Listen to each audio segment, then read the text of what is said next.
The other thing here we have is Splatoon 3 on the Switch, scoring a respectable 84.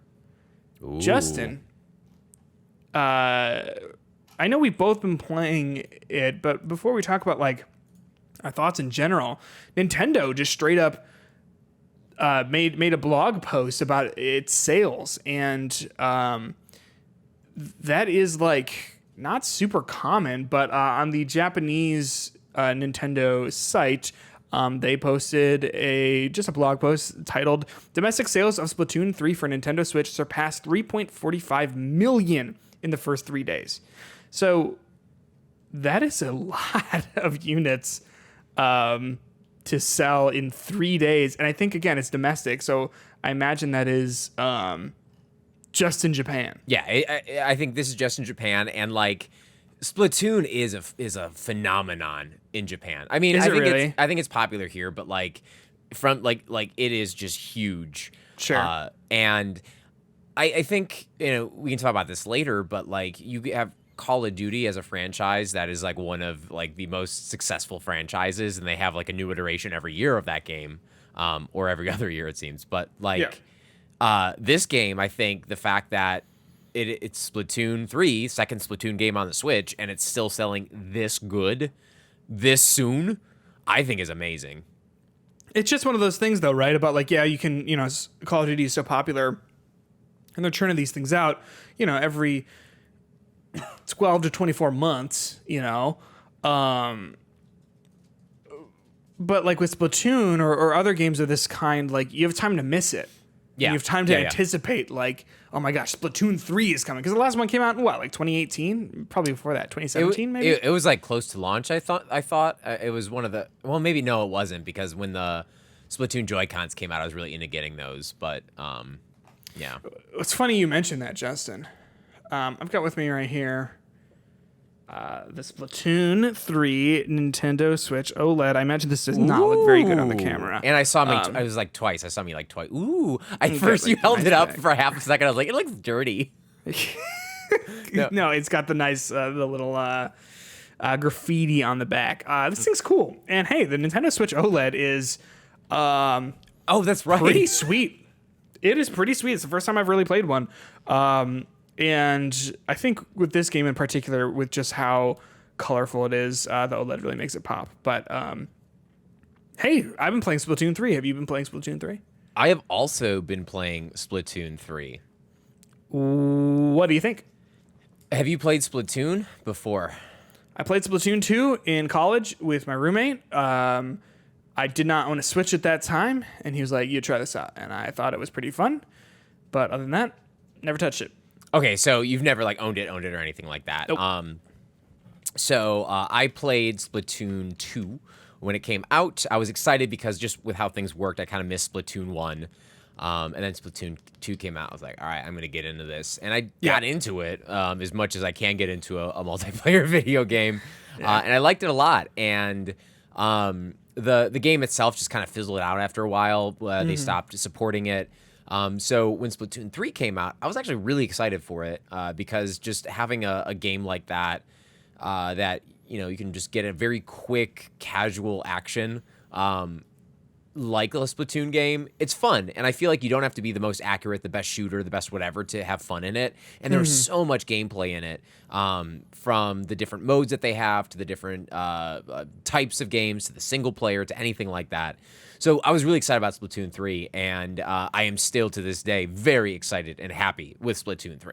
I was going to say, the way you said that makes it sound like you haven't played it. You have, though, right? Oh, yeah, I did. I was setting my journey up. I was setting the scene. Setting the stage for where I was with it. And I think the criticisms that some people were saying is it's just like, it's more Splatoon. It just seems like a new coat of paint on the Splatoon, which is ironic because of the paint. But yeah, I like that. And yes, it is more Splatoon. But I think it's great, more Splatoon. But it's also that thing, right? About like, well, we missed Splatoon because it's been like 5 years since the last one came out. Like, yeah, it was 2017, by the way, too. I just okay, sure. Oh, yeah, so it's first year of the Switch. Wow. Yeah. But yeah, right. Like, well, we've had time to miss it, and so getting more of that is still like exciting. I've never played any of them before, or like owned one, like really like gotten into it.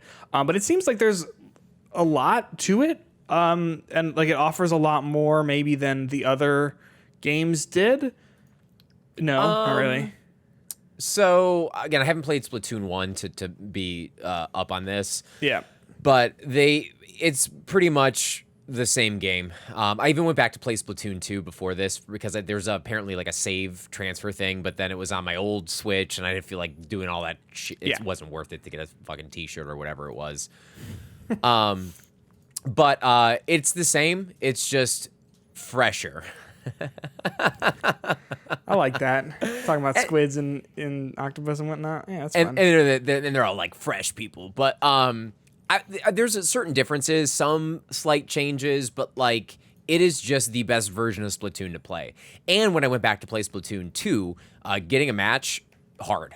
And when I got into a match, I've never been so overwhelmed by like other people because I think people still playing Splatoon 2 are like into Splatoon 2.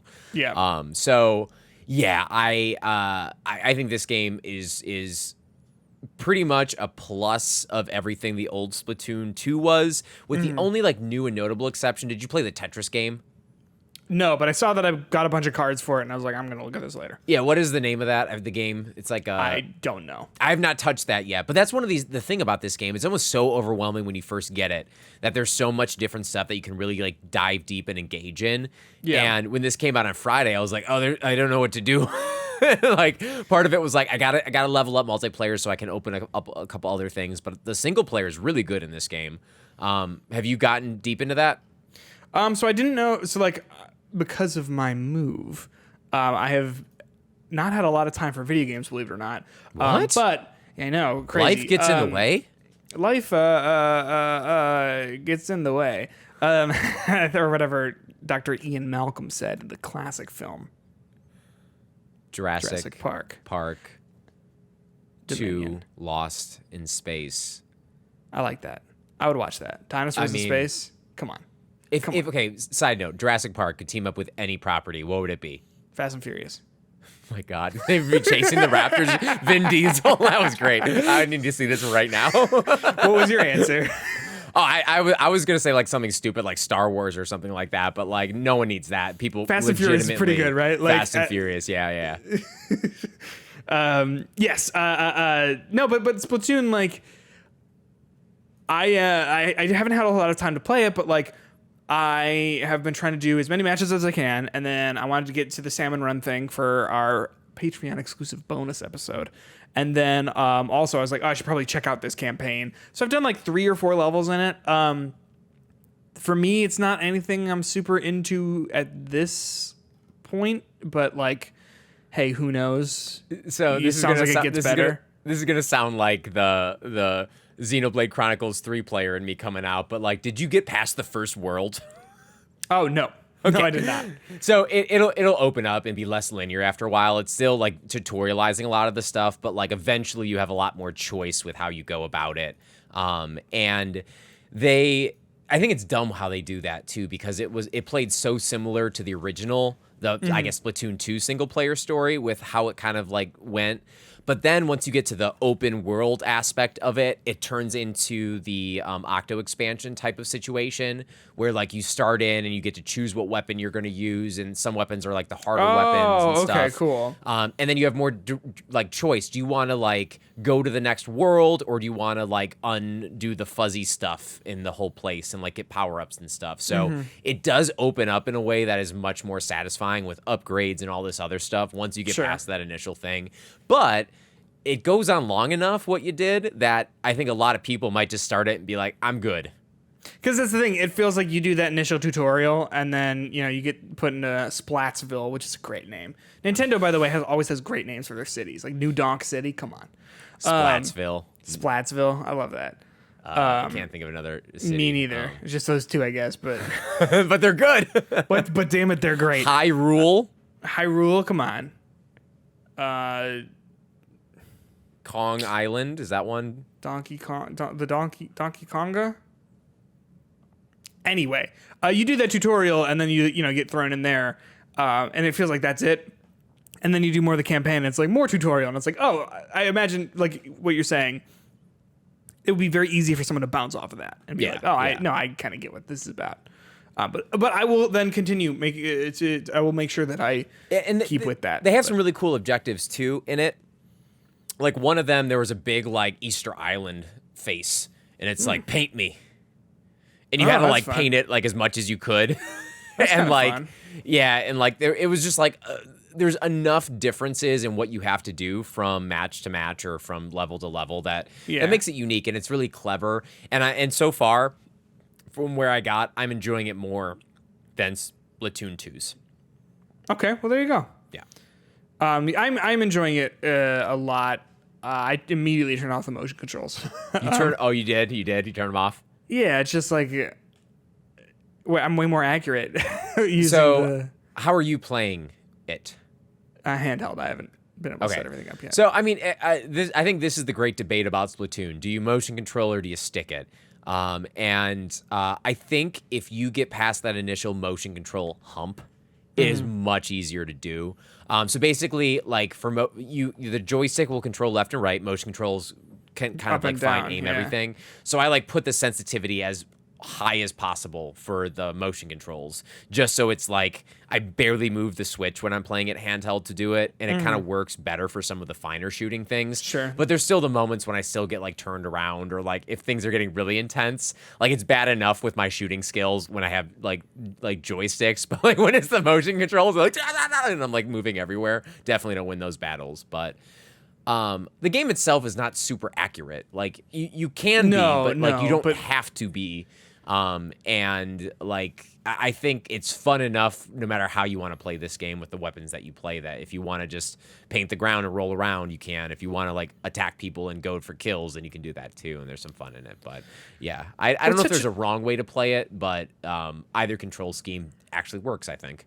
Yeah, it's such a unique idea though, of like, well, what if you made a shooter where like the goal is not like you can, go and do death matches and whatever, but like the goal is to paint the stage. Yeah. And it's weird too. Like it's a weird game, man. Like in a way that like I really appreciate it. And it's funny because it's like, I don't know, not the type of shooter that I think would really get greenlit anywhere else. Like I would really not see someone like Sony doing this or maybe Microsoft with how their Game Pass model has been working with their first party studios. But like it is just such a unique. It's a unique idea, and I think it's very charming. And like with the fact that it's all like about like graffiti and like style and stuff like that is something that I personally can really, really get into. And I've also found though that like I'm winning like 10% of all matches I hop into, and then we just get steamrolled. Every other time, which is a little frustrating, but I imagine like as I find my stride, like I'll probably be able to do better and maybe help us win, but I don't know. I feel like I'm not necessarily the issue there. I do feel like it's a little random sometimes, like with just how the flow of a match goes, specifically when you're just doing random matchmaking and stuff. Yeah. It can be like the other team is like in danger and there's like 30 seconds left and they have like most of the map is like filled with your color. And then all of a sudden like your team gets wiped and all of a sudden you've lost and you're like, yes. Yeah. And it doesn't necessarily always make sense like how that flow can kind of go. But again, maybe this is the wrong way to play it. There's no wrong way to play video games. Unless you're playing Dark Souls, then every way you want to play is wrong, as the fans say. But like I feel like the point is not to win all the time. Like that, I don't feel like I need to win to have fun and enjoyment in it. Whether it's like trying a new weapon or just like, being more proficient at like inking stuff. That sounds weird. I said that out loud, but painting stuff maybe. Yeah, sure. Splatting everywhere. Is that worse? Keep going. Okay.